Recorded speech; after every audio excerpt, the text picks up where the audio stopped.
ঈমানের পথে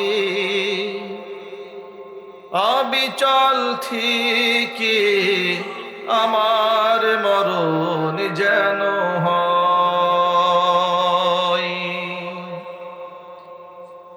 ঈমানের পথে অবিচল থেকে আমার মরণ যেন হয়।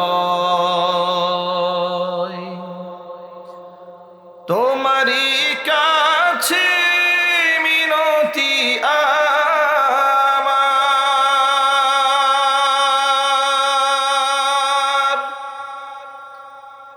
তোমারই কাছে মিনতি আমার, মহামহিম দয়াময়।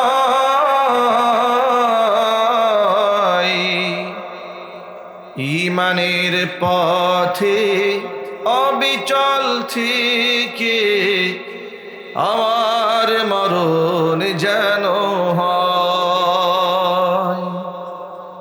ঈমানের পথে অবিচল থেকে আমার মরণ যেন হয়। প্রতিদিন মিথ্যে মুখোমুখি হই, বেদিন ফাসিকরা করে হইচই, আজাজিলে সে গুমরাহি সুর গান করে তুলে মোহময়। আজাজিলে সে গুমরাহি সুর গান করে তুলে মোহময়। ঈমানের পথে অবিচল থেকে আমার মরণ যেন হয়। ঈমানের পথে অবিচল থেকে আমার মরণ যেন হয়। তোমারই কাছে মিনতি আমার, তোমারই কাছে মিনতি আমার, মহামহিম দয়াময়।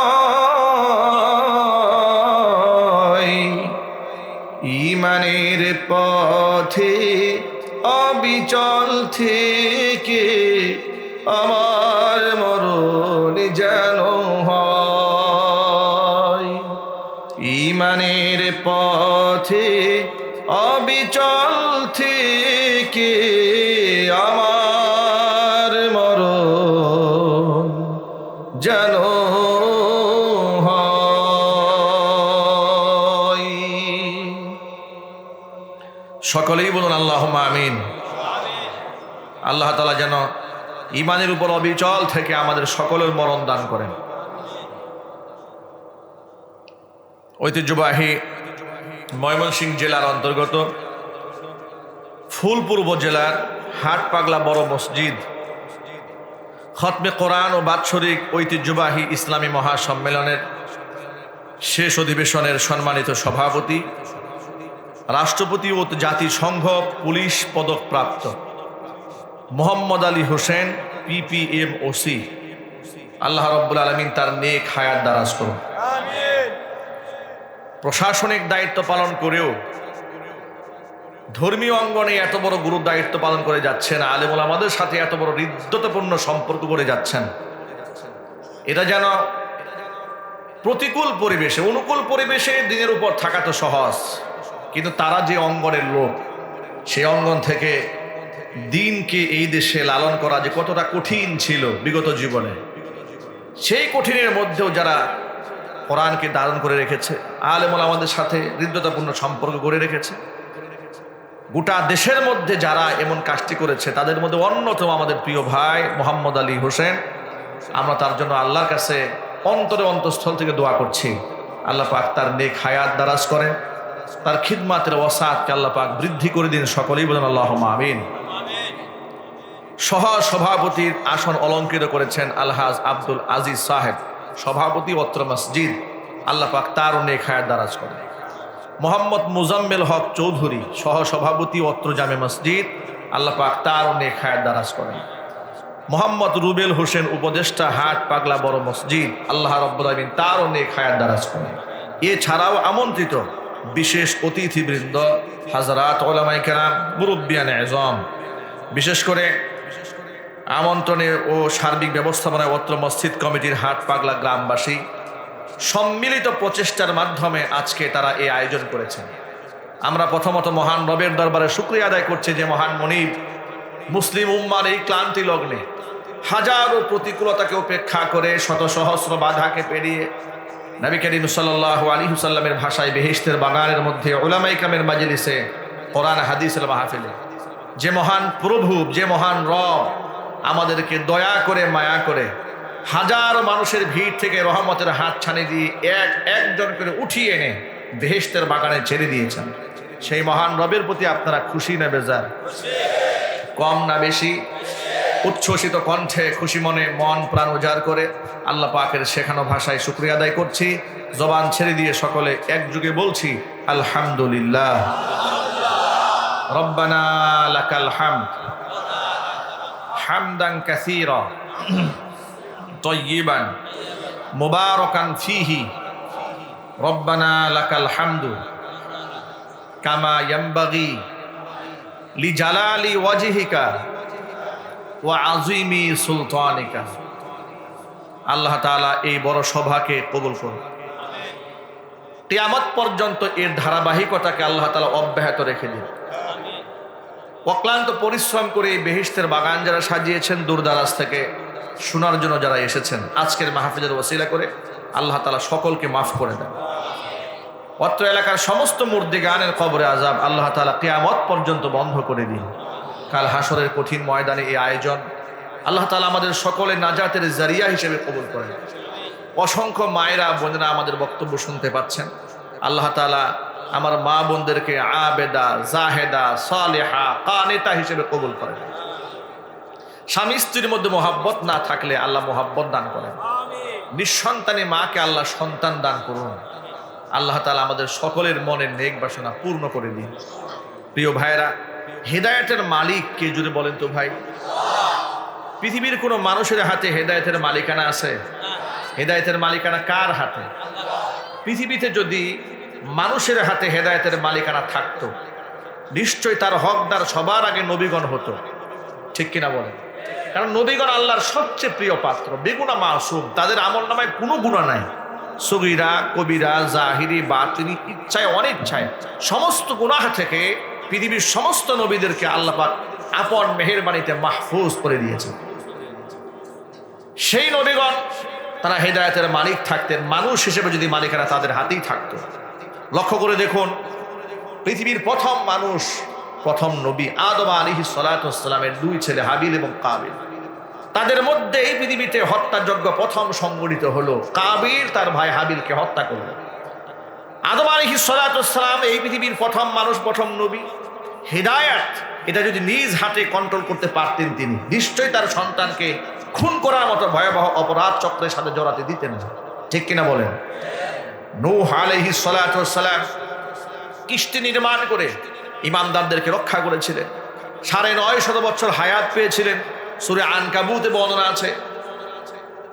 এত লম্বা হায়াত পেয়েছেন, এত লম্বা সময় দিয়েছেন, হাতে ৮০ থেকে মাত্র ৮২ জন মানুষ ইসলাম কবুল করেছেন। কপাল পুরা তার নিজের ছেলে, আল্লাহর প্লাবন যখন এসেছে, তিনি তার ছেলেকে ডেকে বলেছেন, ইয়া বুনাইয়া রুকাম মা'না ওয়ালা তাকুম মা'আল কাফিরিন, এ ছেলে তুমি আমাদের সাথে নৌকায় উঠো, কাফেরদের সাথে থেকো না।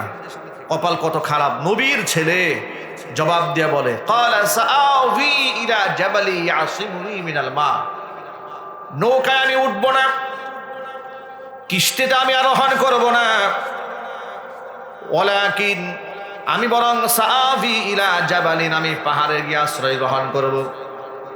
ইয়াসিমুনি মিনাল মা, পাহাড় আমাকে পানি থেকে রক্ষা করবে।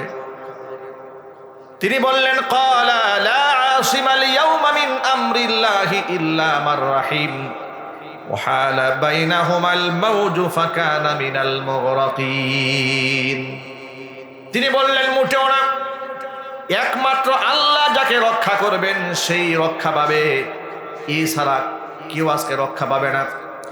পিতা পুত্রের মাঝে বাকবিতণ্ডা চলছে, এরই মাঝখানে এই যে প্লাবন এসেছে, গজবের পানি, এটা রহমতের পানি নয়, এক ধাক্কা দিয়ে পিতা পুত্রের মাঝখানে আড়াল সৃষ্টি করে দিল। নবী নূহ আলাইহিস সালাতু ওয়াস সালামের মনের মধ্যে বড় কষ্ট। তিনি নবী হলেও আর সন্তান যত বড় নাফরমান হোক না কেন, নিজের সন্তানের উপর বাবা হিসেবে তার মায়া আছে না নাই? যদি বলেন মায়া আছে। মনের মধ্যে একটা খটকা আসলো, প্রশ্ন জাগলো। আল্লাহ তাআলার ওয়াদা ছিল, আল্লাহ রাব্বুল আলামিন নূহ আলাইহিস সালাতু ওয়াস সালামকে এবং তার পরিবারের সদস্যদেরকে আল্লাহ রক্ষা করবেন, কিন্তু পুত্র তো চোখের সামনে হাবুডুবু খেয়ে মরল। এখন মনের মধ্যে আঘাত আছে, ব্যথা আছে, দুঃখ আছে, কিন্তু আল্লাহর কাছে এই কথাটা কেমনে বলে, কিভাবে বলে? আল্লাহর কাছে কি জবাবদিহিতা করা যায় নাকি? কি বলেন আপনারা? বান্দা কোনদিন রবকে জবাবদিহিতা করতে পারে? যা আপনি বলছেন আমার সন্তানকে রক্ষা করবেন, পরিবারকে বাঁচাবেন, কই আপনি তো ডুবাই মারলেন, এই কথা কি রবকে বলা যায়? কিন্তু মনের মধ্যে প্রশ্ন ঘুরপাক খাচ্ছে, মনের মধ্যে প্রশ্ন ঘুরপাক খাচ্ছে তার। অত্যন্ত বিনয়ের সাথে রবকে তিনি ডাকলেন। ওয়ানাদা নূহুর রাব্বাহু ফাকালা রাব্বি ইন্না ইবনি মিন আহলি ওয়া ইন্না ওয়া'দাকাল হাক্কু ওয়া আনতা আহকামুল হাকিমিন। তার রবকে ডেকে তিনি বললেন, রব্বি ইন্না ইবনি মিন আহলি, আমার ছেলে তো আমার পরিবারের একজন সদস্য। ওয়া ইন্না ওয়া'দাকাল হাক্কু, আর তোমার ওয়াদা নিশ্চয়ই সত্য। কথা বুঝতে পেরেছেন তো?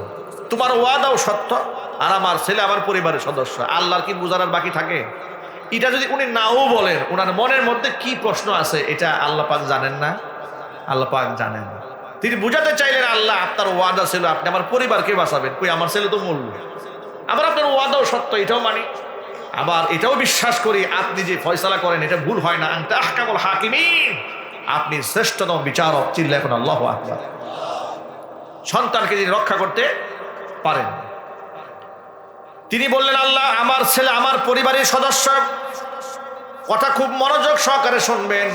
আল্লাহ পাক তখন নবী নূহকে কোন ভাষায় জবাব দিলেন? আল্লাহ পাক বললেন, ক্বালা ইয়া নূহু ইন্নাহু লাইসা মিন আহলিকা ইন্নাহু আমালুন গায়রু সালিহ ফালা তাসআলনি মা লাইসা লাকা বিহি ইলম ইন্নী আইযুকা আন তাকুনা মিনাল জাহিলিন। আল্লাহ পাক তার নবী নূহকে ডেকে বলছে, ইয়া নূহ, তুমি যে দাবি করেছো তোমার সন্তান তোমার পরিবারের সদস্য, এবার আমার কাছ থেকে শোনো, ইন্নাহু লাইসা মিন আহলিকা, আমি আল্লাহ বলছি তোমার সন্তান তোমার পরিবারের সদস্যপদ হারিয়ে ফেলেছে। কেন হারিয়েছে? ইন্নাহু আমালুন গায়রু সালিহ, তার আমল খারাপ। আমল খারাপ হওয়ার কারণে নবী পরিবারের সদস্যপদ থেকে তার নামটা বাতিল করে দেওয়া হয়েছে। আল্লাহ পাক এখানে একটা মূলনীতি গোটা বিশ্ববাসীকে জানিয়ে দিয়েছেন, বাবা যত বড় হাজি হোক না কেন, মা যত বড় আবেদা জাহেদা হোক না কেন, সন্তান যদি রবের হুকুম অমান্য করে, আল্লাহকে অস্বীকার করে, তাহলে বাপ দাদার দোহাই দিয়া নিজেকে মুসলমান দাবি করার কোনো সুযোগ নাই। ঠিক কিনা বলেন? আমাদের বাংলাদেশে ইসলাম বিদ্বেষী যারা কোরআন নিয়ে ব্যঙ্গ করে, বিদ্রুপ করে, যখন লোকের আওয়াজ তুলে যে তুই একটা নাস্তিক, তখন সে বলে আমি কেমনে নাস্তিক হলাম? আমার বাপ হাদি সাহেব, আমার মা হাদি সাহেব, বাবা অমুক মসজিদের সভাপতি, আমার মা অমুক এতিমখানা করেছে, নানান অজুহাত দেখাইয়া নিজের মুসলমান বানাতে চায়। মনে রাখবেন, মুসলমান সাইনবোর্ডে হয় না, বাবা মার পরিচয় দিয়ে মুসলমান যদি হওয়া যেত, নবী নূহ আলাইহিস সালাতু ওয়াস সালামের সন্তান কেনান পানিতে ডুবে মরতো না। কথা বলেন ঠিক কিনা? জোরে বলুন। আমরা অনেক সময় দেখি লোকেরা বলে পীরানি পীর দস্তগীর সাহেবজাদা। কি দাদা? সাহেবজাদা। এমন সাহেবজাদা পীর সাহেবের এমন ছেলে নামাজ পড়ে কিন্তু পীরের ছেলে, বাস এটাই সার্টিফিকেট। পারে না মুরিদরা পীরের ছেলেকে মাথায় তুলে নাচে। আছে না ভাই? এই বাংলাদেশে এমন পীরও আছে, ও আরই সূত্রে পীরের এই সনদটা দখল করেছে, মসনদ দখল করে বসে আছে। হয়তো বাপ দাদা কতটুকু ভালো ছিল যেহেতু আমরা দেখি নাই, কিন্তু পীরের ছেলে বাস এতটুকুন সার্টিফিকেট নিয়ে নামাজ নাই, রোজা নাই, পর্দা নাই, নিজের ফ্যামিলিতে ইসলামের কিছুই নাই। ফ্যামিলিতে ওয়েস্টার্ন কালচার, পশ্চিমা সংস্কৃতি লালিত হয়, মেয়েরা জিন্সের প্যান্ট পরে ঘুরে বেড়ায়। পীরজাদার পরিবার, সেও বাংলাদেশে বিরাট এক দরবারের পীরের দায়িত্ব পালন করছে। তাকেও লোকেরা নাকি খুশি ঠেলায় চান্দে দেখে। নাউজুবিল্লাহ পড়েন, চিৎকার দিয়ে এখন নাউজুবিল্লাহ। সে বিরাট একটা দলের চেয়ারম্যান। দলটা না হয় নাই বললাম, শুধু বোঝাবার জন্য বলেছি, পুরো ব্যক্তিকে আঘাত করার জন্য নয়। মনে রাখবেন, বাপ দাদা দুহাই দিয়া কিয়ামতে রসুলের কাছে, আল্লাহর কাছে মাপ পাওয়া যাবে না। এই ঘটনা বিরাট লম্বা লম্বা কাহিনী শোনাতে চাইনি, শুধু মেসেজটা দিতে চেয়েছি। যদি নবীর হাতে হেদায়েতের মালিকানা থাকতো, নিজের কলিজার টুকরা সন্তানকে নান পানিতে ডুবে মরতো না। জাতির পিতা ইব্রাহিম আলাইহিস সালাতু ওয়াস সালামের দিকে একটু তাকান। এই পৃথিবীতে আল্লাহ যত নবী রাসূল পাঠিয়েছেন, তাদের মধ্যে হযরত ইব্রাহিম আলাইহিস সালামের মর্যাদা কম না বেশি? আওয়াজ দেয় কেন ভাই আপনাদের মুখে? বেশি ঘুমে ধরেছে আপনাদের? বেশি কষ্ট হচ্ছে? কষ্ট হলে আমরা একবারে শর্ট টাইমে ছেড়ে দেবো ইনশাআল্লাহ, অসুবিধা নেই। জাতির পিতার নাম কি? এবারে এই প্রশ্নের জবাবটা একটু জোরে দেবেন। জাতির পিতার নাম কি? ইব্রাহিম আলাইহিস সালাতু ওয়াস সালাম। দাম কম না বেশি? বিরাট মর্যাদা, যার সম্পর্কে স্বয়ং আল্লাহ কোরআনে বলেছেন, ওয়া ইযিবতালা ইব্রাহিমা রাব্বুহু বিকালিমাতিন ফাআতাম্মাহুন্না। আমি ইব্রাহিমের রব তাকে অনেক পরীক্ষা করেছি, সবগুলো পরীক্ষার মধ্যে সে ফার্স্ট ক্লাস ফার্স্ট হয়েছে। ইব্রাহিম আলাইহিস সালাতু ওয়াস সালাম তার পিতা আজরকে এত বেশি দাওয়াত দিলেন, হেদায়েতের উপর আনতে পারলেন না। বাপ দাদা 14 গোষ্ঠী ছিল মূর্তি পূজারী মুশরিক। জন্মসূত্রে তিনি দেখতে পেলেন বাবা মূর্তি বানায়, মূর্তি মাথায় করে বাজারে বিক্রি করে, মাও মূর্তি পূজা করে, আত্মীয় স্বজন যে যেখানে আছে সব মূর্তি পূজা করে। জিজ্ঞেস করলেন, মা হাদিহি তামাসিলুল্লাতি আনতুম লাহা আকিফুন, এ কিসের মূর্তি যেগুলার সামনে তোমরা আরাধনা করো, পূজা করো, কেন করো এগুলা? তারা জবাব দিয়ে বলল, ক্বালু ওয়াজাদনা আবানা লাহা আবিদিন, বাপ দাদাদেরকে দেখেছি এগুলা করেছে, এই জন্য আমরাও করি। এই ইব্রাহিম আলাইহিস সালাতু ওয়াস সালাম তার জীবদ্দশায় তার পিতাকে হেদায়েতের উপর আনতে পারেন নাই। কিয়ামতের ময়দানে তার সাথে তার পিতা মুশরিক পিতা আজরের সাক্ষাৎ হবে। বুখারী শরীফের হাদিসের মধ্যে এসেছে, মুসলিম শরীফের হাদিসের মধ্যে এসেছে, ইয়ালকা ইব্রাহিমু আবাহু আযর ইয়াওমাল কিয়ামা ওয়া আলা ওয়াজহি আযর কাতারাতুন ওয়া গাবারাতুন আও কামা ক্বালা আলাইহিস সালাতু ওয়াস সালাম। নবীজি বলেছেন, কিয়ামতের দিন পিতা আজরের সাথে পুত্র ইব্রাহিমের সাক্ষাৎ হবে। এমন অবস্থায় দেখা হবে, মুশরিক পিতার চেহারা থাকবে ধুলো মলিন, একেবারে ক্লান্ত পরিশ্রান্ত বিমর্ষ চেহারা, বিষণ্ণ চেহারা। নবী ইব্রাহিম পিতাকে ডাক দিয়ে বলবেন, আলাম নাকুল্লাকা লা তাসিনি, ও বাবা আপনাকে দুনিয়াতে বলি নাই যে আপনি মূর্তির সামনে সিজদা দিবেন না, এগুলো আমি নিষেধ করি নাই, আপনি তো আমার কোনো কথা মান্য করেননি। ভয়াবহ বিপদ দেখে বাবা হাসরের ময়দানে ইব্রাহিমকে ডেকে বলবে, ফালিয়াউমা লা আসি, ইব্রাহিম আমি তোমার সাথে আজকে আমি ওয়াদায় আবদ্ধ হলাম, কোনদিন আজকের পর থেকে তোমার কথার বাহিরে আমি আর চলবো না। প্রিয় ভাইরা, আপনারা বলেন তো এই কথা বলে কোনো ফায়দা হবে? এর জোর আওয়াজ বলে ফায়দা হবে? এবার ইব্রাহিম আলাইহিস সালাম আল্লাহকে ডাক দিবেন, রব্বুল আলামিন ইন্নাকা ওয়া'আদতানি আল্লা তুখজিয়ানি ইয়াওমা ইউবাসুন, আল্লাহ তাআলা তুমি তো আমার সাথে ওয়াদা করেছিলে পুনরুত্থান দিবসে আমাকে আমার পরিবারের সদস্যদেরকে তুমি লাঞ্ছিত অপমানিত করবে না, আমাকে তুমি লাঞ্ছিত করবে না, তোমার ওয়াদা আছে। কিন্তু আজকে আমি দেখতে পাচ্ছি আমার বাবার যে অবস্থা, আমি থাকবো জান্নাতে আর বাবা থাকবে জাহান্নামে। আমার জন্য এর চেয়ে বড় অপমান আর লাঞ্ছনা গঞ্জনা ইব্রাহিমের জন্য কিছুই হতে পারে না। ফায়াকুলুল্লাহ, আল্লাহ পাক তখন জবাব দিয়ে বলবেন, ইন্নী কাদ হাররামতুল জান্নাতা আলাল কাফিরিন। ও ইব্রাহিম শোনো, কাফেরদের জন্য আমি আমার জান্নাতটাকে হারাম করে দিয়েছি। ইব্রাহিম আলাইহিস সালাতু ওয়াস সালামের বাবার প্রতি মহব্বত দেখে আল্লাহ তাআলা মুহূর্তে তার বাবার অঙ্গ প্রত্যঙ্গ গোটা দেহটাকেই চেঞ্জ করে দেবে। সে ক্ষমতা আল্লাহর আছে না নাই?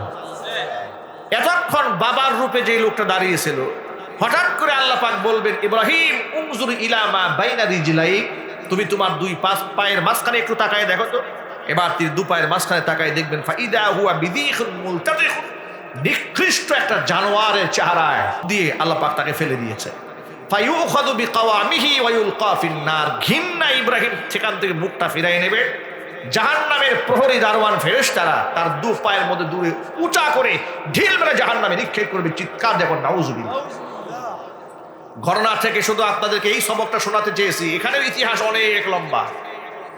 এত বড় নবী হয়ে তিনি পারেন নাই তার বাবাকে হেদায়েতের উপর রাখতে, কারণ হেদায়েতের মালিক ইব্রাহিম আলাইহিস সালাতু ওয়াস সালাম ছিলেন না। ঠিক কিনা বলেন? এই পৃথিবীর সর্বশ্রেষ্ঠ নবী, ইমামুল মুরসালিন, রাহমাতুল লিল আলামিন, খাতামুল আম্বিয়া, নবিয়ুনা মুহাম্মদুর রাসূলুল্লাহ সাল্লাল্লাহু আলাইহি ওয়াসাল্লাম, যার চেয়ে পাওয়ারফুল নবী পৃথিবীতে কোনোদিন আসে নাই, আর ভবিষ্যতে আসার সম্ভাবনা আছে নাকি? এটা জুড়ে বলে। এত পাওয়ারফুল নবী, আল্লাহর এত পেয়ারা, আল্লাহর এত মাহবুব, এত মুকাররব, নবুয়ত প্রাপ্তির আগে গোলাম মাইসারাকে রসুলের খাদেম বানিয়ে উম্মুল মুমিনিন মা খাদিজাতুল কুবরা রাদিয়াল্লাহু তাআলা আনহা পাঠিয়েছিলেন সিরিয়াতে ব্যবসার কাজে। ব্যবসার সফরে গোলাম মাইসারাকে সঙ্গী হিসেবে পাঠিয়ে দিয়েছিল। গোলাম মাইসারা খাদিজার কাছে এসে বলে, আপনার ব্যবসায়িক ম্যানেজারের তো বিরাট ব্যাপার। কেন, কি হয়েছে? তখন মোহাম্মদ সাল্লাল্লাহু আলাইহি ওয়াসাল্লাম নবুয়তের ইজহার হয় নাই, তার উপর জিবরাইল আসে নাই, তিনি তো স্বামী হিসেবে স্বামী হন নাই। খাদিজাতুল কুবরা রাদিয়াল্লাহু তাআলা আনহার ব্যবসার দায়িত্ব গ্রহণ করেছে। একটা সফর থেকে ফিরে এসে গোলাম মাইসারা মা খাদিজাকে ডেকে বলছে, আপনি যাকে ব্যবসার দায়িত্ব দিয়েছেন, ম্যানেজার রেখেছেন, ইনি তো সাধারণ মানুষ নন, আমি নিজ চোখে দেখেছি। ইনি রাস্তায় যখন হাঁটে আকাশের মেঘমালা তাকে ছায়া দেয়। আরো আস্তে সুবহানাল্লাহ বলেন। তিনি বলেন, আমি নিজ চোখে দেখেছি, রাস্তায় হাঁটলে প্রচন্ড গরমের মধ্যে আকাশের মেঘমালা তাকে ছায়া দেয়। আবার যখন তিনি ক্লান্ত পরিশ্রান্ত হইয়া মোরা গাছের নিচে বসেছেন, গাছ তার সম্মানে জিন্দা হয়ে শাখা প্রশাখায় পাতা পল্লবে ফুল করে ভরপুর হয়ে যায়। তিনি আপনার ব্যবসায়ী এতটা প্রফিট করেছেন, তিনি সাধারণ মানুষ নন। আমার কাছে মনে হয়েছে তিনি একজন মহামানব, তিনি তো অসাধারণ একজন মানুষ। তার গুণের প্রশংসা শোনার পরে মা খাদিজাতুল কুবরা রাদিয়াল্লাহু তাআলা আনহা তাকে পারিবারিকভাবে বিবাহের প্রস্তাব পেশ করেন। নবুয়ত প্রাপ্তির আগে থেকেই যার মুজিজা শুরু হয়েছে, আর নবী হওয়ার পরে তার মুজিজার তো কোনো সীমা ছিল না। তিনি রাস্তা দিয়ে হাঁটতেন, আকাশের মেঘটাকে ছায়া দিয়েছে। তিনি শাহাদাত আঙ্গুলি ইশারা করেছেন, চাঁদ দ্বিখণ্ডিত হয়েছে। কিয়ামতের ময়দানে যিনি বিচার কার্য শুরু করার জন্য সুপারিশ না করলে বিচার কার্য শুরুই হবে না। বেহেশতের দরজা তার পূর্বে কোনো ব্যক্তির জন্য খোলাই হবে না। এমন একজন ব্যক্তি, নিজের কলিজার টুকরা চাচা আবু তালেব, নবী করিম সাল্লাল্লাহু আলাইহি ওয়াসাল্লামের উপরে তার বিরাট ভূমিকা ছিল, কত অবদান ছিল, এটা বলে বোঝানো যাবে না, বলে বোঝানো যাবে না কত অবদান ছিল রসুলের জন্য এই আবু তালেবের। সেই আবু তালেব ইমান হারা হয়ে দুনিয়া থেকে চলে যাচ্ছেন, মৃত্যু সজ্জায় শায়িত। নবীজি তার পাশে গিয়ে বসলেন, চাচা আপনি দুনিয়া থেকে চলে যাচ্ছেন, একটা বারের জন্য কালিমা পড়ে বিদায় হন, যাতে করে কিয়ামতের দিন আমি আপনার জন্য একটু সুপারিশ করতে পারি। চাচা কালিমা গ্রহণ করার প্রস্তুতি গ্রহণ করেছেন। কোনো কোনো বর্ণনার মধ্যে এসেছে তিনি কালিমা পড়েওছেন, কিন্তু যখন আত্মীয় স্বজন পাড়া প্রতিবেশী সবাই শুনে ফেলেছে, আবু জেহেল, উতবা, সাইবা, ওয়ালিদ ইবনুল মুগিরা, আবু সুফিয়ান শব্দ উড়ে আসছে, এসে বলছেন, আবু তালেব আপনি হচ্ছেন আমাদের বংশীয় লিডার, মুরব্বী। আপনি যদি আজকে শেষ বয়সে এসে নিজের বাপদাদা ধর্ম বাদ দিয়া আপনি ভাতিজার কথায় আপনি ধর্মান্তরিত হন, ধর্মকে চেঞ্জ করে ফেলেন, এটা কিন্তু আমাদের সামাজিকভাবে খুব লজ্জা আমাদের জন্য, এটা আমাদের জন্য খুব শরম। আপনি এটা করবেন না। তখন তিনি নিজের ইগো, প্রেস্টিজ, বংশীয় মর্যাদা, স্ট্যাটাস ঠিক রাখার জন্য জীবনের শেষ মুহূর্তে এসে সিদ্ধান্ত নিলেন তিনি ইসলাম গ্রহণ করবেন না। নবী করিম সাল্লাল্লাহু আলাইহি ওয়াসাল্লাম বললেন, চাচাজি যদি আপনি ইসলাম কবুল না করেন আপনাকে জাহান্নামের আগুনে পুড়তে হবে। তিনি বললেন, ইখতারতুন নার আলাল আর, দুনিয়ার লজ্জার উপর আমি জাহান্নামের আগুনকেই বেছে নিলাম। দুনিয়াতে লজ্জিত হব এটা আমার দ্বারা সম্ভব হবে না, আমি জাহান্নাম বেছে নিলাম। ঘৃণার সাথে কন্যা হুজুবিল্লাহ। ঈমান হারা হয়ে দুনিয়া থেকে বিদায় হওয়ার পরে তিনি এত কাঁদলেন, আল্লাহ পাক আয়াত নাযিল করে বলেন, আমার হাবিব ফালাআল্লাকা বাখিউন নাফসাকা আলা আসারিহিম ইল্লাম ইউমিনু বিহাযাল হাদিস আসাফা। ও নবীজি, এরা এই কালিমার উপর ঈমান আনবে না, আনলো না, এই দুঃখে আপনার তো এত আফসোস, আপনার মনে হচ্ছে আপনি নিজেকে শেষ করে ফেলবেন দুঃখ করতে করতে। এত কাঁদেন কেন আপনি? কেন কাঁদেন? ইন্নাকা লা তাহদি মান আহবাবতা, যাকে খুশি তাকে তো আপনি হেদায়েত দিতে পারবেন না, সেই শক্তি তো আপনাকে দেওয়া হয় নাই। ওয়ালাকিন্নাল্লাহা ইয়াহদি মান ইয়াশা, যাকে খুশি তাকে আমি হেদায়েত দিতে পারি, আমি আল্লাহ রাব্বুল আলামিন। এবার আপনারা এক বাক্যে বলেন, এই দুনিয়ার মধ্যে বর্তমান জামানাতে যত পীর আছে সেই পীরের ক্ষমতা কি আমাদের নবীর চাইতে বেশি? জবাবটা ইমানি জবাব দেবেন। কেন ইমানি জবাব নিচ্ছি এর একটা কারণ আছে, এটা পরে বলতেছি। আগে আপনারা বলেন, মুহাম্মদ সাল্লাল্লাহু আলাইহি ওয়াসাল্লামের চাইতে পাওয়ারফুল কি এই দুনিয়ার ওলিরা, পীরেরা? আল্লাহর নবী সাল্লাল্লাহু আলাইহি ওয়াসাল্লাম তো দূরের কথা, রাসূলের সাহাবীরা জিহাদের ময়দানে জিহাদ করেছেন, যে ঘোড়ার উপর সওয়ার হয়ে জিহাদ করেছেন, ঘোড়ার নাক দিয়ে যে ধুলাবালি ঢুকছে, ওই ধুলা যদি এক পাল্লায় দেওয়া হয়, এই পৃথিবীর সব পীর ওলি আরেক পাল্লায় দিলে ওই ঘোড়ার নাকের ধুলা সমান হবে? মহিউস সুন্নাহ আব্দুল কাদের জিলানী রাহমাতুল্লাহি আলাইহি কি তার এক ভক্ত প্রশ্ন করেছে, হুজুর আপনার তো বিরাট সম্মান, বিরাট মর্যাদা মানুষের কাছে, সবাই আপনার কাছে দোয়ার জন্য আসে, আপনি মুস্তাজাবুদ দাওয়া, আপনি এত বড় আল্লাহর ওলি। আচ্ছা আপনি বলেন তো আপনার মাঝে আর সাহাবীর মধ্যে পার্থক্যটা কি? আব্দুল কাদের জিলানী রাহমাতুল্লাহি আলাইহিকে প্রশ্ন করা হয়েছে। আব্দুল কাদের জিলানী রাহমাতুল্লাহি আলাইহি বলছেন, পাগল, তুমি তুলনা করার জিনিস পাও নাই, তুমি আমার সাথে রাসূলের সাহাবীদের তুলনা করছো। সাহাবায়ে کرام রাসূল পাক সাল্লাল্লাহু আলাইহি ওয়াসাল্লামের সাথে যে জিহাদে অংশগ্রহণ করেছেন, ওই জিহাদের যে ঘোড়ার উপর তারা উড়েছেন, ওই ঘোড়ার নাক দিয়ে যে ধুলা ঢুকছে, ওর এক ফোঁটা ধুলা যদি এক পাল্লায় দেওয়া হয়, আমার মতো 1000 আব্দুল কাদের জিলানী আরেক পাল্লায় দিলে সাহাবীর ঘোড়ার নাকের ধুলার ওজনটা বেশি হয়ে যাবে। একটু জোরে বলতে হবে আল্লাহু আকবার। যেখানে সাহাবায়ে কেরামের সাথে ওলিদের কোনো তুলনা হয় না, সেখানে আজকে বাংলার জমিন সহ গোটা উপমহাদেশে দেখে লোকেরা পীর সাহেবদেরকে আল্লাহর চাইতে বেশি শক্তিশালী মনে করে। কথা বলেন ঠিক কিনা বলেন? আমি আপনাদের কাছে এখন অনলাইন থেকে রেকর্ড শোনাতে পারবো, মুরিদ বলছে মালাকুল মাউত আমার জান কবজ করতে পারবে না যতক্ষণ আমার দয়াল বাবা পারমিশন না দেবে। আকীদা বিশ্বাস কোথায় গিয়ে ঠেকেছে? চট্টগ্রামের এক ভণ্ড বক্তা আবুল কালাম বয়ানি, আমার ভাষায় বলি আবুল কালাম বজ্জাতি। কেন বজ্জাতি বলেছি? হক্কানি আলেম ওলামাদেরকে অকথ্য ভাষায়, অশ্লীল ভাষায় গালিগালাজ করে। উনি তারা এক বয়ানে বলছে যে মহসিন পাগলা নাকি এক পাগলার মাজার আছে চট্টগ্রামে, ওই পাগলার মাজারের সামনে দিয়ে সে যাচ্ছে, তখন তার সবে মাত্র একটা মেয়ে ছিল তার, সে নাকি ওই পাগা মাজারে গিয়ে বলছে মাজারওয়ালাকে যে বাবা এইবার যদি তুমি আমাকে একটা পুত্র সন্তান দান করো, তোমার উরসে আমি একটা গরু দেব। কবরওয়ালা নাকি তার কথা মঞ্জুর করে নিয়ে তার জমজ 2টা পুত্র সন্তান দান করছে। চিৎকার দেখুন নাউজুবিল্লাহ। একটা আলেম যদি এই কথা বলে যে আমি কবরে বলেছি, কবর থেকে মঞ্জুর হয়ে কবরওয়ালা আমাকে সন্তান দিয়েছে, এর মুসলমান বলা কোনো সুযোগ আছে? সে কি মুশরিক? সে কি জুড়ে বলে? কোনো সন্দেহ আছে? সন্দেহ নাই। আপনাদেরকে কথা এই জন্য বলেছি, যেখানে আল্লাহ রসুল কলিজার টুকরা চাচা আবু তালেবকে নিজের পছন্দ মতো হেদায়েত পর্যন্ত দিতে পারলেন না, সেখানে জান্নাত জাহান্নামের ফয়সালা তো প্রশ্নই আসে না। আর সে বর্তমান জমানার পীরদেরকে মুরিদরা মনে করে পীর আমার কাবা, কাবায় আমার বাবা, বাবাই আমার কাবা।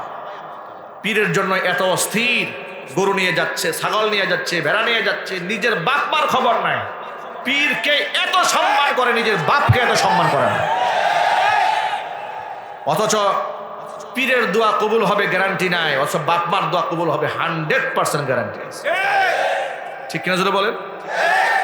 এই কথাগুলো বলার সময় আপনারা তো অনেকেই মনে মনে চিন্তা করেন, হুজুর সব করা তো আর সবভাবে মারা যায় না। মনে রাখবেন, আল্লাহ এবং রসুলের সিদ্ধান্ত মন থেকে যদি হাসি মুখে যতক্ষণ মানতে না পারবেন ততক্ষণ পর্যন্ত ইমানদার বলে নিজেকে দাবি করতে পারবেন। সে বিধান যাই হোক না কেন, যেমন আমি যদি বর্তমান সমাজে সুদের কথা বলি, তখন এই সমাজের কিছু লোকেরা বলে, হুজুর জামানা অনেক কঠিন, এত বাস বিচার করে এই জামানায় চলা যায় না, যুক্তি দাঁড় করিয়েছে। দাড়ি রাখার কথা বললে, হুজুর এই জামানায় এগুলো চলে না, একটু বয়স হয়নি। যদি টুপি দেওয়ার কথা বলি, আবার যুক্তি দাঁড় করায়, যুক্তি তর্কের কোনো শেষ নাই। যদি বউয়ের পর্দার কথা বলি, বলে হুজুর 21 শতাব্দীতে এসে আপনার আছেন গুরামি নিয়ে, ধর্মের নামে একটু বাড়াবাড়ি কম করেন। আমরা বউ পোলাপান নিয়ে যেমনি আসি খারাপ না, বউ 3 পিস পরেতে কি হয়েছে, উনি তো অশ্লীল ভাবে চলে না, না হয় চেহারাটাই মানুষ একটু দেখে, অসুবিধা কি? কথা বলেন ঠিক কিনা বলেন? আহা, আবার কিছু যুবক তো এত বেহায়া, নিজের বউর ছবি ফেসবুকে ছেড়ে দিয়েছে। ফেসবুকে দিয়া বলে, প্রিয় বন্ধুগণ আপনাদের নতুন ভাবি একটু খাস করে দোয়া করবেন। আর বন্ধুরা ভাবির ছবি দেখে কি দোয়া যে মনে মনে করে, এটা আল্লাহই ভালো জানে। ঠিক কিনা বলেন? এমন নির্লজ্জ স্বামী দুনিয়াতে আছে না নাই? হারাম। একটু জোরে বলতে হবে, এটা কি আপনি কেন আপনার স্ত্রী, আপনার কন্যার ছবি হাজারো পুরুষের সামনে পেশ করলেন? এই অধিকার আপনাকে দিয়েছে, এই সাহস পেলেন কোত্থেকে? আল্লাহর আদালতে আসামি হয়ে যেতে হবে। কেন আপনাদেরকে কথা বললাম একটু শোনেন। আল্লাহর নবীকে চূড়ান্ত ফয়সালাকারী মানতে হবে। ফয়সালা তারা আমি দেব না, আল্লাহ রসুল দিয়েছেন এই ফয়সালা। সালাসাতুন, হুজুর বলেছেন সালাসাতুন কদ হাররামাল্লাহু আলাইহিমুল জান্নাহ, 3 শ্রেণীর মানুষের জন্য আল্লাহ তার জান্নাতকে হারাম করে দিয়েছেন। 1 নাম্বার হচ্ছে মুদমিনুল খামর, যারা মদ পান করে তাদের জন্য জান্নাত হারাম। 2 নাম্বার হচ্ছে ওয়াল আকু, পিতামাতার অবাধ্য সন্তান যারা, তাদের জন্য আল্লাহর জান্নাত হারাম। 3 নাম্বার ওয়াদাইয়ুসুল্লাযী ইউকিব্রু ফি আহলিহিল খাবাস, ওই দাইয়ুস পুরুষ, যে দাইয়ুস পুরুষ তার অধীনস্থ নারীদেরকে অশ্লীলভাবে পরিচালিত করে, দাইয়ুসের জন্য আল্লাহর জান্নাত হারাম। এই কথা কি কোনো হুজুর বলেছেন নাকি আল্লাহ রসুল বলেছেন? আল্লাহ রসুল বলেছেন। আল্লাহর নবীর কথা কি সন্দেহ আনা যাবে ভাই? মোটেও রাখা যাবে না। হুজুর যা বলেছেন হাসি মুখে মানতে হবে। আমি মহাগ্রন্থ আল কোরআন থেকে আমার খুতবার মধ্যে ছোট্ট একটা আয়াতে কারিমা তেলাওয়াত করেছি। এই আয়াতের সার সংক্ষেপ বলার আগে নাজিল হওয়ার একটা প্রেক্ষাপট আপনাদেরকে শোনাই, যে কেন আল্লাহ এই আয়াতটা নাজিল করলেন। নবী করিম সাল্লাল্লাহু আলাইহি সাল্লামের কাছে একজন মুসলমান আর একজন ইহুদি আসছেন বিচার নিয়ে। উভয়ের মধ্যে দ্বন্দ্ব হয়েছে। আল্লাহর নবী সব কিছু শোনার পরে ইহুদির পক্ষে রায় দিয়ে দিলেন। আপনাদেরকে ছোট্ট করে জিজ্ঞেস করে আপনারা একটু জবাব দেবেন, আল্লাহর নবী বিচার করতে গিয়া কি স্বজনপ্রিয়তা করবেন? এটা কি রসুলের দ্বারা সম্ভব? কখনো নয়। নিজের দলের লোক বলে বিচারটা নিজের দলের পক্ষে দিয়ে দিবেন, এমন হওয়ার কি সুযোগ আছে নাকি? কোনো সুযোগ নেই। এগুলো তো আমাদের মধ্যে হয়, সাধারণ মানুষের মধ্যে হয়। নিজের দলের লোকেরা যদি মানুষও মারে, মামলা হবে উনি মশা মেরেছে। আর যদি বিরোধী দলের কেউ মশা মারে, মামলা হবে উনি মার্ডার কেসের আসামি। কথা একটু বলেন না, ঠিক কিনা বলেন? এটা হচ্ছে সমাজের চরম বাস্তবতা। আল্লাহর নবী তো আর সাধারণ মানুষ নন, তিনি অসাধারণ মানুষ। তিনি অতি মানব নন, কিন্তু তিনি মহামানব। সুবহানাল্লাহ বলেন। আল্লাহর নবী উভয়ের বক্তব্য শুনলেন। মুসলমানের বক্তব্য শুনেছেন, ইহুদির বক্তব্য শুনেছেন। সব কিছু শোনার পরে নবীজি একটা ফয়সালা দিয়ে দিলেন। ফয়সালাটা মুসলমানের পক্ষে গেল না, ফয়সালাটা চলে গেল ইহুদির পক্ষে। মুসলমানটার কপাল খারাপ। আল্লাহর হাবিবের দেওয়া সিদ্ধান্ত তিনি মানতে পারলেন না। তিনি চলে গেলেন হযরত আবু বকর সিদ্দিক রাদিয়াল্লাহু তাআলা আনহুর বাড়িতে। তার কাছে গিয়ে বললেন, আবু বকর আপনি একজন জ্ঞানী শিক্ষিত মানুষ, আপনার কাছে একটা বিচার নিয়ে এলাম, আমাদের মধ্যে একটা দ্বন্দ্ব হয়েছে, আপনি একটা ফয়সালা করে দেন। এই কথা বলার পরে ইহুদি বলে, আবু বকর আপনি কি ফয়সালা করবেন? ফয়সালা কিন্তু এর আগে হয়ে গেছে। কে ফয়সালা করেছে? আল্লাহর নবী সাল্লাল্লাহু আলাইহি ওয়াসাল্লাম ফয়সালা করে দিয়েছেন। আবু বকর জিজ্ঞেস করলেন, সত্যি আল্লাহ রসুল ফয়সালা করেছে? বলে হ্যাঁ করেছে। তো তুমি রসুল সিদ্ধান্ত দিয়ে ফেলেছি, এরপর আমার কাছে আসতে? বলে হ্যাঁ আসছে আপনার কাছে। আপনি জ্ঞানী মানুষ, একটু ভালো করে শুই না একটা বিচার করেন। পাগলের মাথা নষ্ট হয়ে গেছে। আল্লাহর নবী বিচারে রায় দেওয়ার পরে অন্য কেউ এখানে হাত দেবে দেবে না। আবু বকর বললেন, এটা আমার দ্বারা সম্ভব নয়, কোনোভাবেই সম্ভব নয়। নবীর সিদ্ধান্ত তুমি মেনে নাও, এর মধ্যে তোমার কল্যাণ আছে। সে কোনোভাবেই মানতে পারলো না। না মেনে আবু বকরের বাড়ি থেকে বের হয়ে আর দৌড়ে গেছে ওমরের বাড়িতে। মাথা কত খারাপ দেখেন, কপাল কত খারাপ। ওমরের বাড়িতে গিয়ে বলে, ওমর, আপনার কাছে একটা বিচারের সানি নিয়ে আসলাম। প্রথম বিচারটা মুহাম্মদ সাল্লাল্লাহু আলাইহি ওয়াসাল্লাম করেছেন, কিন্তু রায় আমার পছন্দ হয় নাই। আপনি একটু শুনে ভালো একটা ফয়সালা করে দেন। ওমর বললেন, আল্লাহর নবী যে ফয়সালা দিয়েছেন সেখানে নতুন করে আমার ফয়সালা দেওয়ার কিচ্ছু নাই, মেনে নাও। প্রথমে বুঝাইছেন, মানো আল্লাহর বান্দা, আল্লাহ রসুল যা বলেছেন সেটাই মানো। সে বলে, না ওমর, আপনি আগে শুনেন ঘটনাটা কি হয়েছে। ওমর শুনবেই না। ওমর বলে, আমি কি শুনবো এখানে? যেখানে আল্লাহর নবীর রায় আছে, সিদ্ধান্ত আছে, আমার শোনার কিছু আছে এখানে? শোনার কিছু নাই। বেচারা বারবার ইসরার করছে। ওমর, না, আপনি একটু শুনেন, শুনেন একটু। ওমরের কাছে বর্ণনা দেওয়ার পরে ওমর বলছেন, আল্লাহর নবী রায় দেওয়ার পরে সেই রায় পছন্দ হয় না, নতুন রায় প্রয়োজন। বলে, হ্যাঁ, নতুন একটা রায় দরকার। তিনি বলে, তাহলে একটু দাঁড়াও। আল্লাহর নবীর রায় দেওয়ার পরে যেই ব্যক্তি সেই রায় মানতে পারে না, তার রায়টা আমার ঘরের মধ্যে রেখে আসছি। ঘরের মধ্যে ঢুকলেন, খোলা তলোয়ার নিয়ে আসলেন, এসে বলেন, আল্লাহর বান্দা শোনো, নবীজির রায় যে মানে না, তার রায়টা আমি মুখ দিয়ে দিই না, তার রায়টা আমি এটা দিয়ে দিই। এই কথা বলে আল্লাহু আকবার বলে এত জোরে কল্লার মধ্যে আঘাত করেছেন তলোয়ার দিয়া, গোটা দেহ থেকে মাথা ছিন্ন হয়ে আলাদা হয়ে পড়ে গেছে। চতুর্দিক থেকে সমালোচনার ঝড় উঠলো মদিনায়। এতদিন পর্যন্ত মুসলমানেরা কাফেরদেরকে মারতো, মুশরিকদেরকে মারতো, এখন নিজেরাই নিজেদেরকে মারা শুরু করেছে। সমালোচনার ঝড় উঠে গেল। আল্লাহ রাব্বুল আলামিন কোরআন মাজিদ তখন আয়াত নাজিল করে বলে দিলেন, ফালা ওয়া রাব্বিকা লা ইউমিনুনা হাত্তা ইউহাক্কিমুকা ফীমা শাজারা বাইনাহুম সুম্মা লা ইয়াজিদু ফি আনফুসিহিম হারাজাম মিম্মা কাদাইতা ওয়া ইউসাল্লিমু তাসলিমা। ওয়া আমার নবী, চতুর্দিকে আওয়াজ উঠেছে, ওমর মুসলমান হত্যা করেছে। আপনাকে জানাই দেই, যতক্ষণ পর্যন্ত আপনাকে তারা বিচারক হিসেবে না মানবে, শুধু বিচারক মানলে হবে না, বিচার দেওয়ার পরে আপনি যখন ফয়সালা করে দিবেন, আপনার ফয়সালা হাসি মুখে তারা যতক্ষণ মানতে না পারবে, ততক্ষণ পর্যন্ত আপনার রবের কসম করে বলি, আমি আমার জাতের কসম করে বলি, তারা ইমানদার হতে পারবে না। এর মানে উমর যাকে মেরেছে সে আসলে মুসলমান নয়, সে ছিল মুনাফিক। সে মুসলমান হত্যা করে নাই, সেই মুনাফিক হত্যা করেছে। কথা বলেন ঠিক কিনা? আয়াত থেকে যদিও একটা ঘটনাকে কেন্দ্র করে আয়াতটা নাজিল হয়েছে, কিন্তু হুকুম কিন্তু ব্যাপক, এটা আম।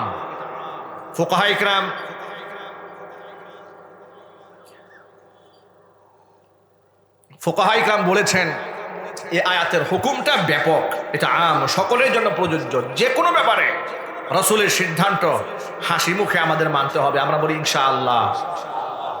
হাসি মুখে কেমনে মানতে হয়? মনের বিরুদ্ধে গেলেও কিভাবে সাহাবায়ে কেরাম মেনেছে, ছোট্ট একটা ঘটনা বললে আপনারা সহজে বুঝতে পারবেন। কষ্ট হচ্ছে ভাই বেশি? রাসূলের একজন সাহাবীর নাম ছিল জুলাইবিব রাদিয়াল্লাহু তাআলা আনহু। দেখতে ছিলেন কালো মানুষ, আবার তিনি খাটো মানুষ ছিলেন। জুলাইবিব একদিন রাসূলের সামনে এসে বলেন, ইয়া রাসূলুল্লাহ, ইয়া হাবিবাল্লাহ, জান্নাতে হুরের যে বর্ণনা আছে কোরআনে, হুরের যে বর্ণনা আপনি দিয়েছেন, জান্নাতে গেলে পুরুষরা 70টা করে হুর পাবে, তারা এতটা সুন্দর। সূরা আর রহমানে তাদের প্রশংসা আছে। আল্লাহ নিজে প্রশংসা করে বলেছেন, ফিহিন্না কাসিরাতুত তারফি লাম ইয়াতমিসহুন্না ইনসুম ক্বাবলাহুম ওয়ালা জান ফাবিআইয়ি আলাই রাব্বিকুমা তুকাযযিবান।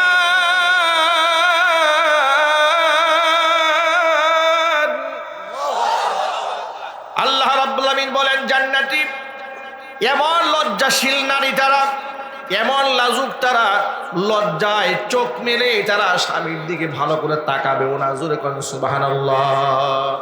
মনে রাখবেন, যদি তথাকথিত লাভ ম্যারেজ মানে জিনা ম্যারেজ যদি না হয়, পূর্ব পরিচিত যদি না থাকে, বাসর ঘরে স্ত্রী স্বামীকে, স্বামী স্ত্রীকে যখন জীবনের প্রথম দেখে, একান্তে যখন বসেছে, দেখবেন স্ত্রী লজ্জায় স্বামীর চেহারার দিকে তাকাতেও পারে না।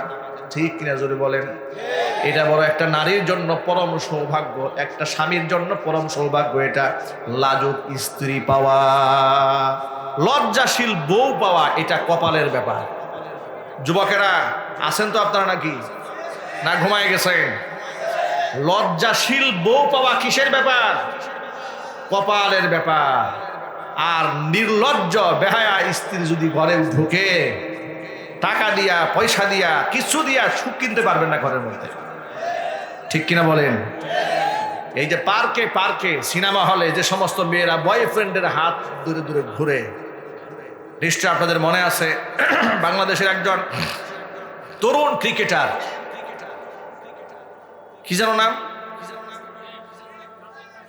তানজিম সাকিব, সে বলেছিল বিশ্ববিদ্যালয়ে যে মেয়েরা ফ্রি মিক্সিং করে, মানে বয়ফ্রেন্ড গার্লফ্রেন্ড কালচার লালন করে, বয়ফ্রেন্ডের বুগল দাবা করে ঘুরে বেড়ায়, ওই মেয়েটি আর যাই হোক না কেন ভবিষ্যতে এই মেয়ের বাচ্চা লজ্জাশীল মা পাবে না।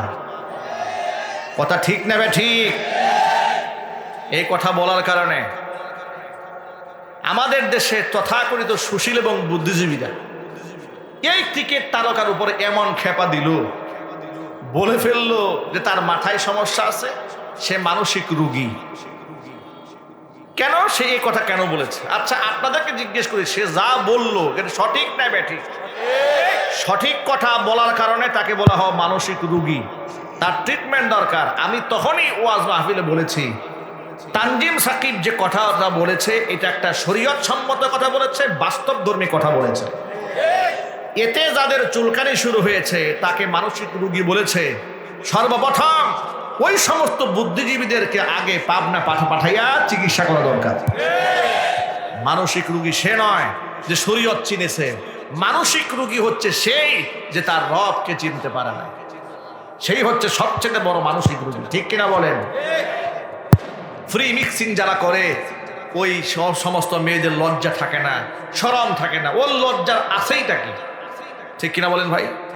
ও তো বিশ্ববিদ্যালয়ে একের পর এক বয়ফ্রেন্ড চেঞ্জ করেছে, ওর মধ্যে লাজ লজ্জা হায়া সবকে ধ্বংস করে দিয়েছে। বেহেশতে রমণী যারা হবে লাজুক হবে, আল্লাহ পাক কোরআনে বলেছেন ফিহিন্না কাসিরাতুত তরফ, এদের চোখটা থাকবে আনত নয়না, এত সুন্দর হবে আল্লাহ নিজেই প্রশংসা করে বলেছেন কান্না হুন্নাল ইয়াকুতু ওয়াল মারজান। এদের সৌন্দর্যটাকে আল্লাহ রব্বুল আলামিন ইয়াকুত এবং মারজান পাথরের সাথে তুলনা করেছেন। ইয়াকুত এবং মারজান এই পাথরগুলো তারা আমাদের সমাজে অ্যাভেলেবল নাই, এগুলো অনেক দামি পাথর, ডায়মন্ডের চাইতেও দামি। এই ধরনের পাথরের সাথে বেহেশতের হুরের সৌন্দর্যটাকে আল্লাহ তুলনা করেছেন। জুলাইবি রসুলের কাছে এসে বলে, হে রসুল, আমি যদি বেহেশতে যাই আল্লাহ কি আমারও হুর দেবে? আমি কালো মানুষ। প্রিয় ভাইরা, বেহেশতে কোনো কালো মানুষ থাকবে না, সব মানুষকে আল্লাহ সুন্দর বানায় দেবে। আরো যদি বলেন সুবহানাল্লাহ। আচ্ছা, এই পৃথিবীতে কি সবাই কি চেহারা অনেক সুন্দর থাকে, গায়ের রং ফসা থাকে, সবাই কি ফিটনেস স্ট্রং থাকে? না। জুলাইবি রাদিয়াল্লাহু তাআলা আনহু তাদের মধ্যে অন্যতম ছিলেন যাদের চেহারা সুন্দর ছিল না। তাকে আল্লাহর নবী জিজ্ঞেস করলেন, ইয়া জুলাইবি হাল্লা তাতাজাওয়াজ, তুমি বিবাহ পানা করো না? জুলাইবি বললেন, নবীজি, আমার মতো ব্যক্তিরে কে বিবাহ করবে? আমার চেহারা ভালো নয়, ব্যাকগ্রাউন্ড ভালো না, পারিবারিক অবস্থা ভালো নয়, আমি একটা কালো মানুষ, আমাকে বিবাহ করার জন্য কোনো পাত্রী তো পাওয়া যাবে না। নবীজি সাল্লাল্লাহু আলাইহি সাল্লাম তার জন্য পাত্রী খোঁজা তালাশ করে দিলেন। পাত্রী তালাশ করতে করতে খোঁজ খবর নিতে নিতে জানতে পারলেন একজন আনসারী সাহাবীর ঘরে উপযুক্ত সুন্দরী একটি মেয়ে আসে। আল্লাহর নবী আনসারী সাহাবীকে ডাকলেন, বললেন, সাহাবী রে, তোমার মেয়েকে তুমি বিবাহ দিতে চাও? বলে, হ্যাঁ নবীজি, অবশ্যই দিতে চাই। রাসূল বললেন, আমি তোমার মেয়ের জন্য বিবাহের পয়গাম পেশ করছি। সাহাবী মনে করেছেন রাসূল নিজের পক্ষ থেকে পয়গাম পেশ করেছে, খুশিতে আনন্দে আত্মহারা। তিনি বলে, হে রাসূল, এটা তো আমার জন্য, আমার পরিবারের জন্য পরম সৌভাগ্যের ব্যাপার, আপনি আমার পরিবারে বিবাহের পয়গাম দিয়েছেন। রাসূল বললেন, আমার জন্য দিইনি, প্রস্তাব দিয়েছি আমার সাহাবী জুলাইবিবের জন্য। জুলাইবিবের কথা শুনে আনসারী সাহাবের মনটা ভেঙে গেছে, মনটা খারাপ হয়ে গেছে, কারণ জুলাইবিবকে তারা চেনে। মনে মনে ভাবলেন, আমার মেয়েটা সুন্দরী, আর এমন একটা ছেলের জন্য আমাদের নবী সাল্লাল্লাহু আলাইহি ওয়াসাল্লাম আমার মেয়েটাকে পছন্দ করেছেন, এটা আবার হুজুরের মুখের সামনে না করি কেমনে। তিনি বললেন, হে রাসূল, যদি পারমিশন দেন আমাকে একটু সময় দিন, আমি ঘরে গিয়ে পরামর্শ করি, আমার মেয়ে এবং মেয়ের মায়ের সাথে বিষয়টা নিয়ে একটু আলাপ করে দেখি তারা কি বলে। রাসূল বললেন, তুমি চলে যাও, তার সাথে গিয়ে আগে পরামর্শ করে আমাকে জানাবে।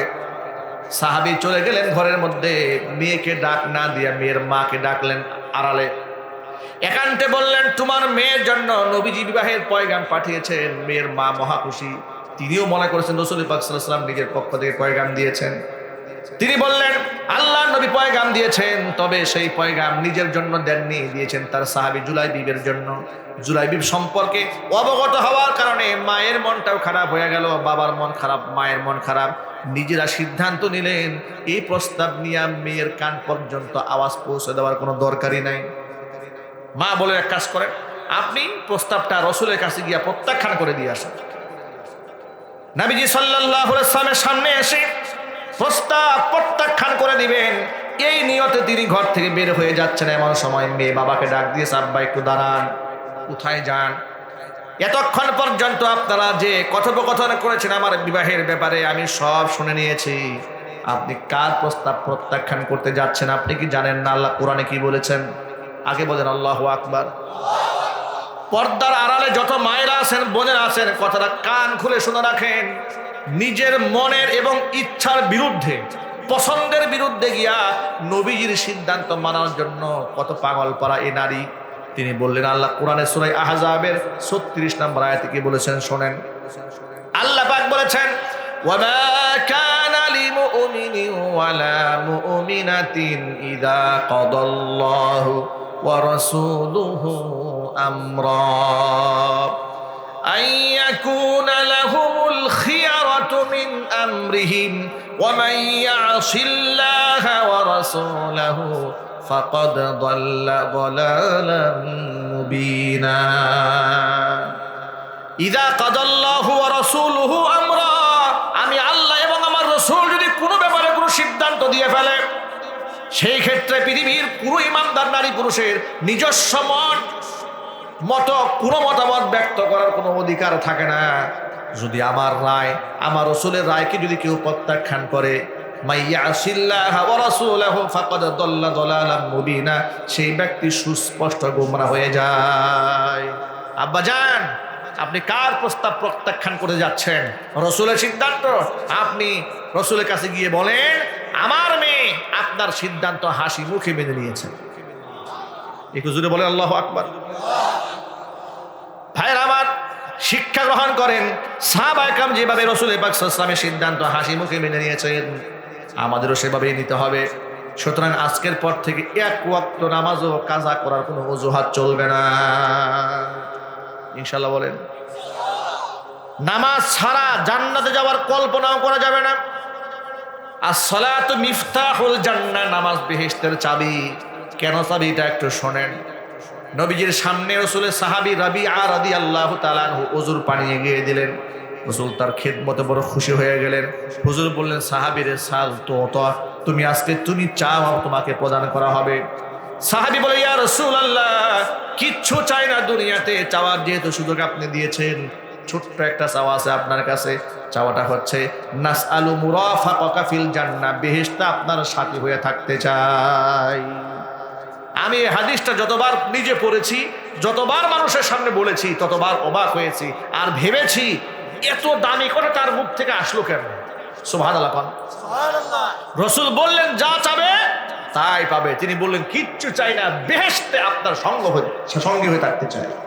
এর চাইতে বড় চাওয়া হতে পারে?